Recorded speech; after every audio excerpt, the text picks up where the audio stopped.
Not slammed, just firm enough to freeze a room full of power. Inside, a DNA test, a child's name, and the bloodline of a sitting president.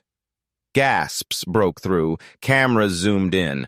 Trump's smirk twitched live in front of 38 million Americans. What truth could be that devastating? Enough to make the most powerful man alive look like he'd seen a ghost. The red tally light blinked once, then locked. Live inside Capitol Hill's Oversight Committee chamber. A silence took over, the kind only live television can manufacture, where every cough, every shuffle, every breath becomes national broadcast. The marble walls didn't just echo, they waited. Camera rails slid like panthers, hunting reactions. On one side, aides flipped through color-coded prep books. On the other, journalists texted like their screens were on fire. But then he walked in. Denzel Washington. He didn't enter like a congressman. He entered like a man with nothing to prove and everything to deliver. His signature stillness was sharper today. No fire, just steel. Controlled, deliberate. He didn't look around, didn't smile. He passed the tension without acknowledging it. Every step of his polished shoes hit like seconds on a countdown clock. In his left hand, a manila envelope sealed tight, creased at the corners. In his right, a worn black notebook, a single word etched across the cover, Lucia. Across the room, Donald J. Trump sat already in place. Secret Service to his left, legal counsel to his right, a curated media team circling him like stylists on a red carpet. He wore navy blue with that loud red tie catching the lights like an alarm. He looked comfortable, too comfortable, like this was just another episode and Denzel just another guest star.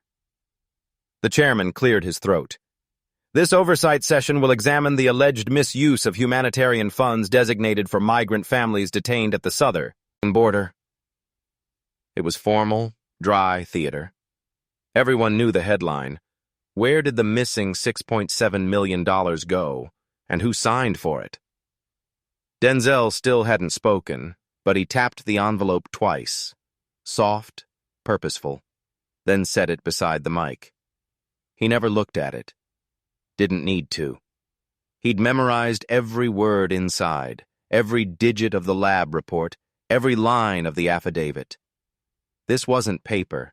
It was weight, a truth he'd carried for 3 weeks. In the next 19 minutes, it would stop being his alone. Trump adjusted in his chair, leaned forward, whispered something to his aide. The aide chuckled low, smug. Denzel heard it, didn't blink. He opened the notebook, skipped past pages of questions, landed on a single grainy black and white photo, time-stamped, dog-eared. He slid it under his notes, half visible, half in shadow.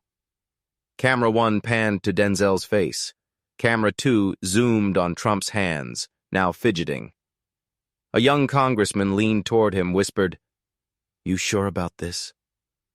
Denzel's only answer, a steady exhale, the kind a judge takes before a verdict. The chairman nodded. "Mr. Washington, your time begins now." He adjusted the mic, slow, exact, still staring at the envelope.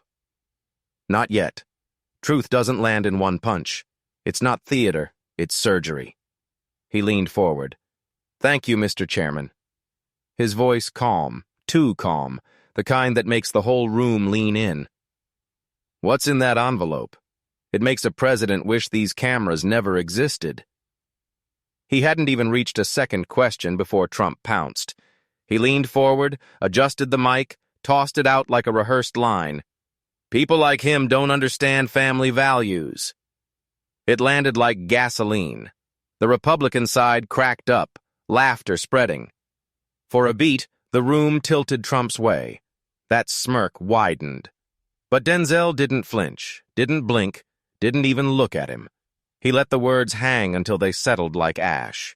His fingers tapped the envelope once, then silence. Beneath the desk, out of camera view, his thumb found the flap. The truth was an inch away from daylight. but not yet.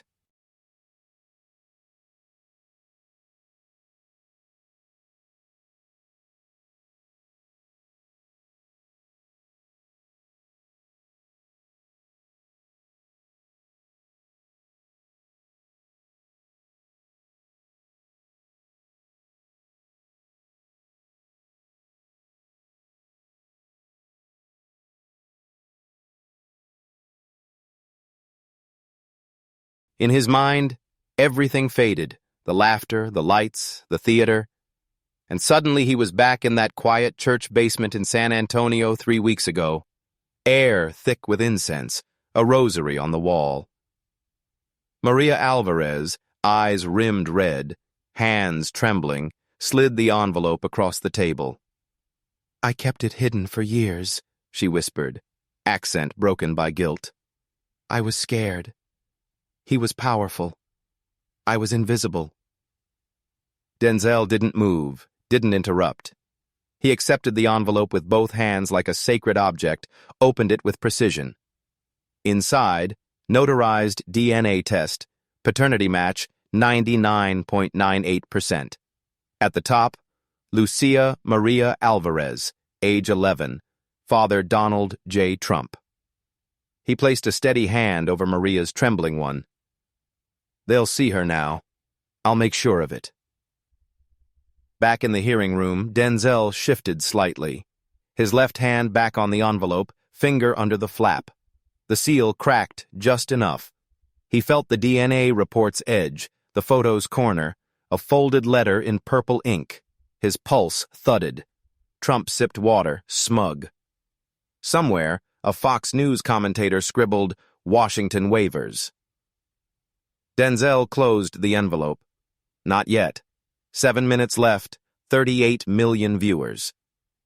Now the gravity leaned toward him. Every silent second shrank Trump's posture. He glanced at the chairman, then Trump. Denzel smiled, just enough to say, "I know what you don't." He squared his papers, cleared his throat, launched into the missing $6.7 million. Justice doesn't kick the door in. Sometimes it waits. He had 7 minutes, the nation watching. Denzel didn't raise his voice. He leaned toward the mic, fingertips brushing the envelope. The room obeyed. "I wasn't planning to do this today, but you brought up family." That word hung like smoke. Trump's weapon turned boomerang. Denzel placed the envelope centered, flat. The yellow edges glowed. It ticked. Trump tilted his head, smirk wavered. Denzel opened the notebook, slipped out a sheet. Silence coiled. Then, soft. Lucia Alvarez, 11 years old, no father, until this DNA test. Nothing at first.